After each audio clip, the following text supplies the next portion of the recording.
Hi friends, we're going to read Elmer and Rose, written by David McKee. A young friend of Elmer's named Rose blushes from her head to her toes, or sometimes instead from her toes to her head, but never from her tail to her nose. Elmer, the patchwork elephant, was with his cousin Wilbur. They were looking at the herd of elephants. "Jolly fellows," smiled Wilbur, "but not exactly unique." "They're all unique," said Elmer, "just not as different as us. Imagine a herd like you or me." At that moment, Bird arrived and said, "Grandpa Eldo wants you to." "Come on, Wilbur," said Elmer. Grandpa Eldo was looking under a bush. "Where is she?" he muttered. Then, seeing Elmer and Wilbur, he said, "She must be hiding from you two." "She?" said Elmer. "Who are you talking about?" "Rose," said Eldo. "She wandered away from a herd of elephants that passed nearby. You two can take her back to them." "Ah, there she is. Don't be frightened, Rose. Come and meet Elmer and Wilbur." From behind a tree peeped a young elephant, a pink elephant. "Oh," said Elmer and Wilbur in surprise. "Very pretty," Elmer added quickly. Rose became even pinker. "She blushes very easily," whispered Eldo. "I imagine that's why she's called Rose." "Pleased to meet you," Rose said, and she blushed again. "You'll find the tracks of the herd by the lake. Just follow them," said Eldo. "You'll go faster than I would. Goodbye, Rose."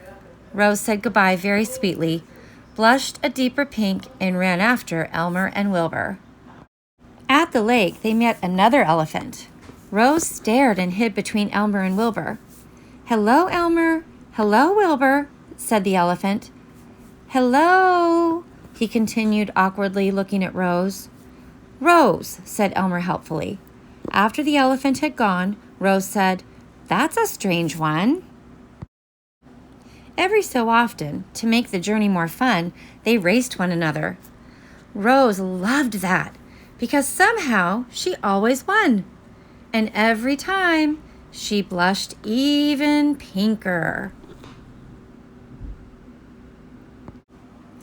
Between races, Wilbur played tricks with his voice. He made his voice roar from behind a rock and shout from a treetop. Rose squealed with excitement, blushed almost red, and held onto Elmer's trunk. Elmer just chuckled. Suddenly, Rose said excitedly, "Listen, they're just over the hill. I'll go alone now. You may upset the others. They're very shy. You're all such unusual elephants, especially the strange gray one we saw. Thank you for bringing me back. Come and visit us sometime," Elmer called after her. "Strange gray one? What did she mean?" asked Wilbur.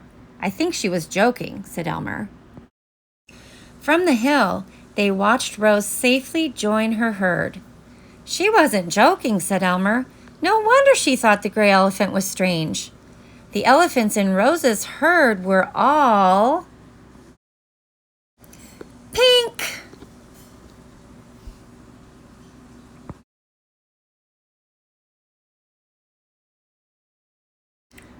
Going home, Elmer and Wilbur were met by Eldo.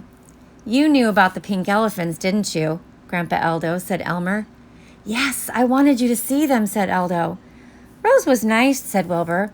"I thought she was unique, and she thought the gray elephant was unique. They're probably all nice, unique or not," said Elmer. Wilbur grinned. "Remember what you said, Elmer? Imagine a herd like one of us." "Especially like you, Elmer," laughed Eldo. Elmer smiled and said nothing. He was imagining a herd of elephants like himself. And there is his herd of elephants looking just like Elmer. The end.